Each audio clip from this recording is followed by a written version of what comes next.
Hello, pre-algebra students. Mr. Lawrence here with your flipped lesson, and this is going to be a test review. You're going to be having a test on Tuesday of next week, and this is going to be part one. And then, so this will get posted Thursday night, and then Friday night you'll have part two posted, and then you'll be able to take your test on Tuesday, and you should be ready to go. Monday in class, we will do lots of review.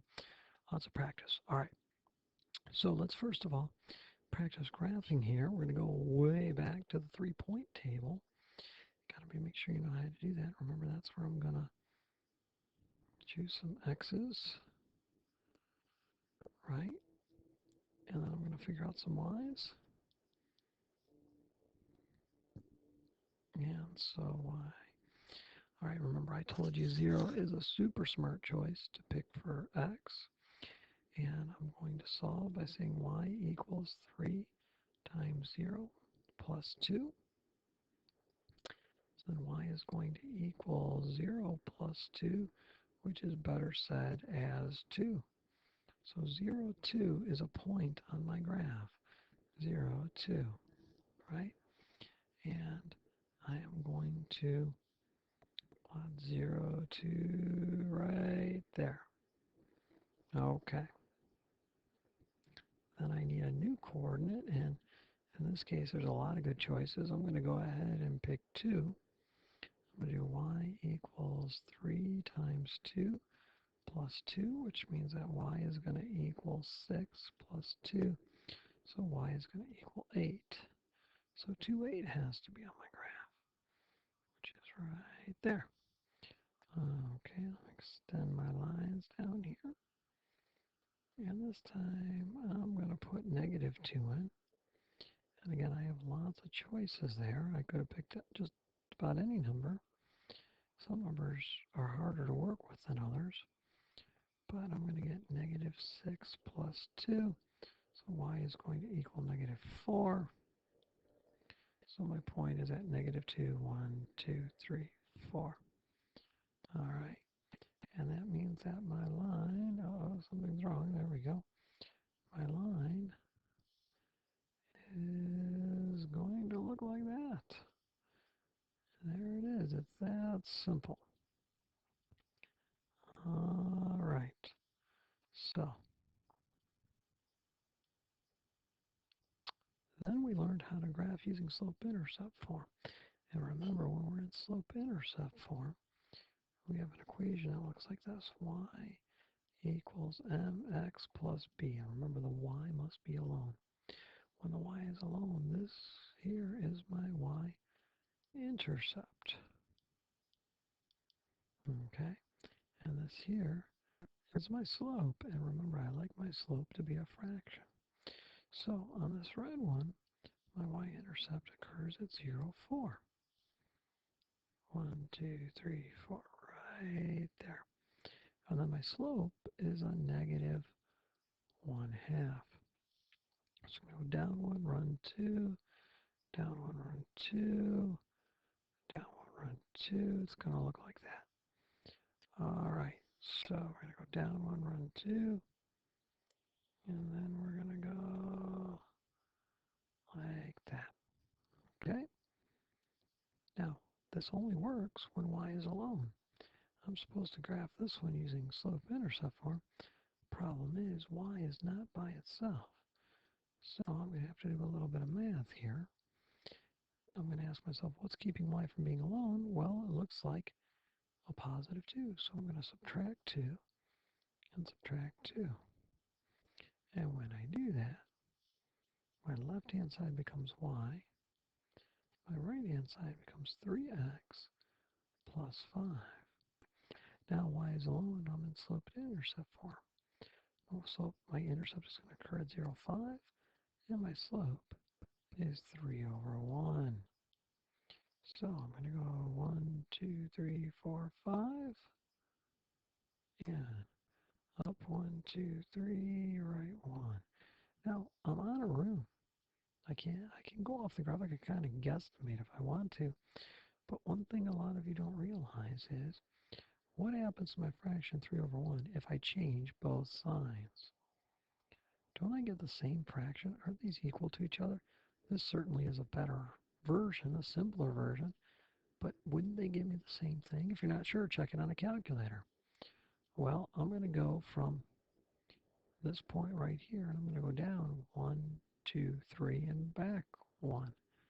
And look at that. Don't the two red points and the green point look like they're on the same line? You bet your belly button. 1, 2, 3, back 1. All right. And there you go. Graphing and slope-intercept form. Making sure y is long. All right. Trying to find the nth term. We'll look at 3 of these, and then we'll be done. So I make my little table.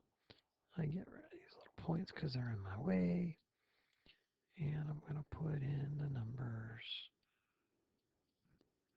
1, 2, 3, 4, 5, and n. All right. We're going to subtract 2. We're going to subtract 2. We're going to subtract 2. We're going to subtract 2. Right? We're going to subtract 2 all the way. First difference is all the same. That means my answer is going to be something like minus 2n. I make my comparison line. I put 1 in for n. Negative 2 times 1, negative 2. 2 times negative 2, negative 4. Negative 6, negative 8, negative 10. If I have to ask myself, how do I turn negative 2 into 12? In other words, negative 2 plus x equals 12. Well, if I add 2 to each side, I can get that x equals 14. So I have to add 14. Well, let's test that out. If I have a negative 4,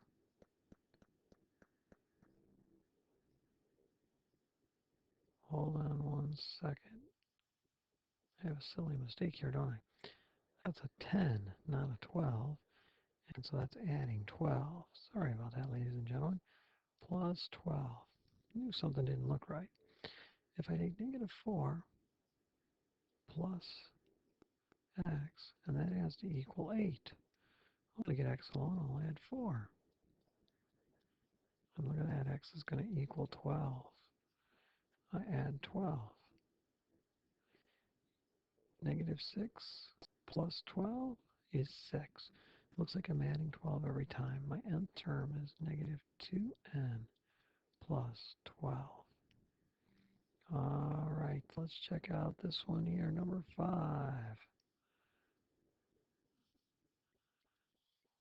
All right, so put my numbers in. 1, 2, 3, 4, 5, and n. And then I'm going to find the first differences. Always finding the first differences. And they don't match, so I go looking for the second differences. Ooh, they do match, which means my answer is going to be something like n squared. Make the comparison line. 1 squared is 1, 2 squared is 4, 9, 16, 25. And then I ask myself, how do I turn 1 into 6? Well, I add 5. 4 to 9, add 5. 9 to 14, add 5. I'm going to fool you on this one. 16 to 21, add 5. Oh, you guys are too sharp. 25, add 5 to get 30. So my nth term ends up being n squared from here, and then plus 5. All right, let's see here. 1, 2, 3, 4, 5, and there's n. And we're going to go looking for the first differences. It looks like I'm going to add 2. Then I'm going to add 4. Then I'm going to add 8. Then I'm going to add 16. What's happening? Well, they're being multiplied by 2, aren't they? Yeah, they're doubling. When the differences double at any point, that means it's going to be something like 2 to the power n. Put my comparison line down. 2 to the first, 2, 2 to the second, 4, 2 to the third, 8, 2 to the fourth, 16, and to the fifth, 32. And now I can ask myself, how do I turn 32 into 22? Well, I take away 10. 16 to 6, take away 10, take away 10, take away 10, take away 10. So it's going to be 2 to the power n minus 10. And that's it for your video for tonight.